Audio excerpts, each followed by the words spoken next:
नमस्ते।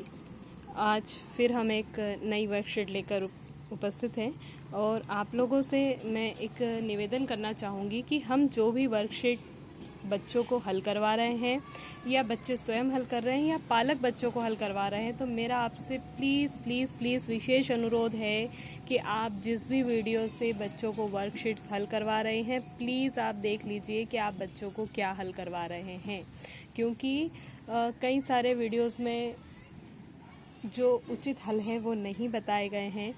तो मेरा आपसे अनुरोध है कि आप प्लीज़ पहले एक बार चेक कर लें कि आप किस क्वेश्चन का क्या आंसर बच्चों को बता रहे हैं, क्योंकि वर्कशीट्स बहुत हैवी हैं और कई सारे ऐसे भी प्रश्न हैं जो पाठ्य पुस्तक से संबंधित हैं परंतु प्रश्नोत्तरी में नहीं दिए गए हैं।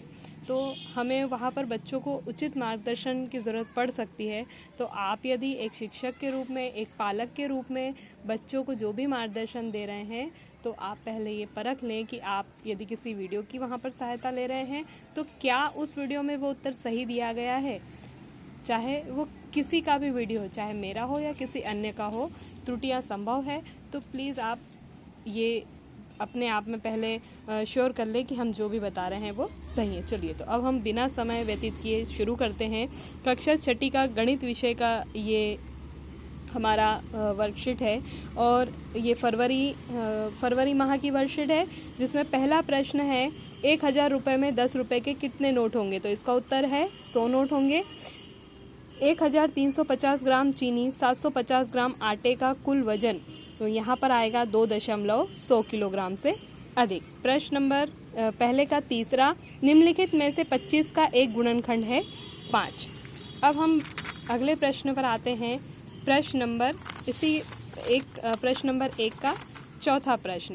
प्रश्न नंबर 1 का चौथा प्रश्न है, निम्नलिखित में से किस आकृति का परिमाप अधिक होगा। तो सी वाला ऑप्शन इसका सही है। फिर अगला प्रश्न है, 10 रुपये का 1 रुपया कौन सा भाग है। तो 10वां भाग है। रिक्त स्थानों की पूर्ति कीजिए। 5 व 8 का सबसे छोटा साझा गुणज 40 है। वृत्त को 5 बराबर भागों में बांटने पर प्रत्येक हिस्सा वृत्त का 20% होगा। फिर माचिस की डिब्बी की लंबाई 4.5 सेंटीमीटर, और यदि किसी संख्या में 1000 के स्थान पर 7 हो तो उसका स्थानीय मान 7000 होगा। राम ने एक कार्य का 1/5 भाग पूरा कर लिया है, उसने कार्य का 20% पूरा कर लिया है।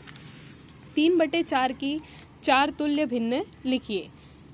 3/5 की 4 तुल्य भिन्न लिखिए। तो 3/5 गुणा 1/1, 3/5, 3/5 गुणा 5/5, 5/5 तो 15/25, 3/5 गुणा 2/2, 6/10, 3/5 गुणा 3/3, तो यहाँ पर आएगा 9/15।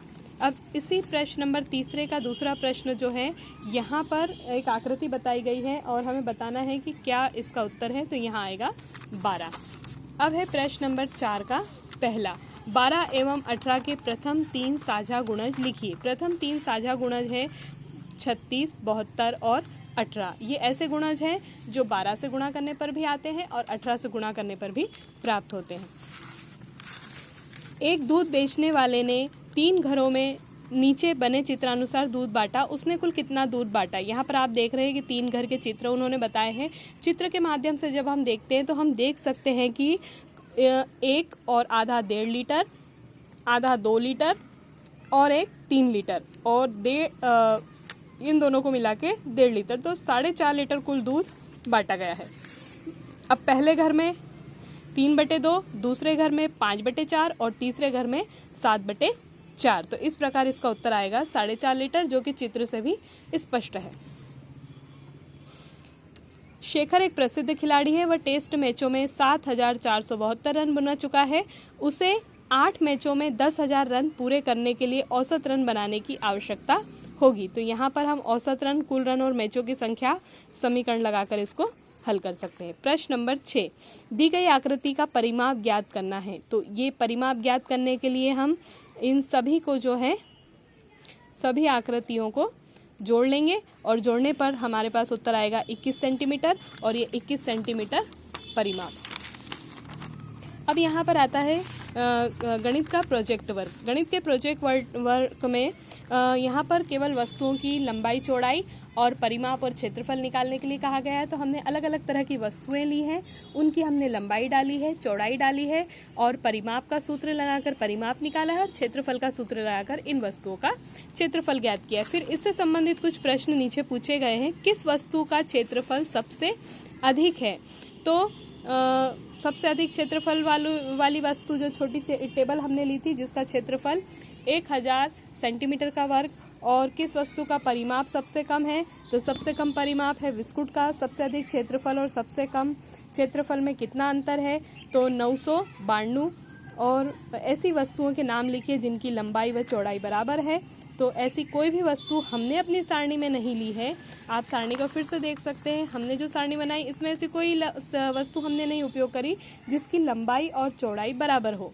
तो यहाँ पर हमारे पास ऐसी कोई इस सारणी के अनुसार कोई वस्तु नहीं है जिसमें लंबाई चौड़ाई बराबर हो। तो आपको ये वर्कशीट हल हो चुकी है हमारे गणित विषय की, और मुझे लगता है कि आपको ये वर्कशीट समझ में भी आई होगी। मेरा फिर से आपसे अनुरोध है कि यदि आप कोई वर्कशीट को हल करने के लिए किसी वीडियो के माध्यम से कुछ अपनी परेशानी हल कर रहे हैं, तो आप पहले ये श्योर हो जाएं कि ये उत्तर सही है।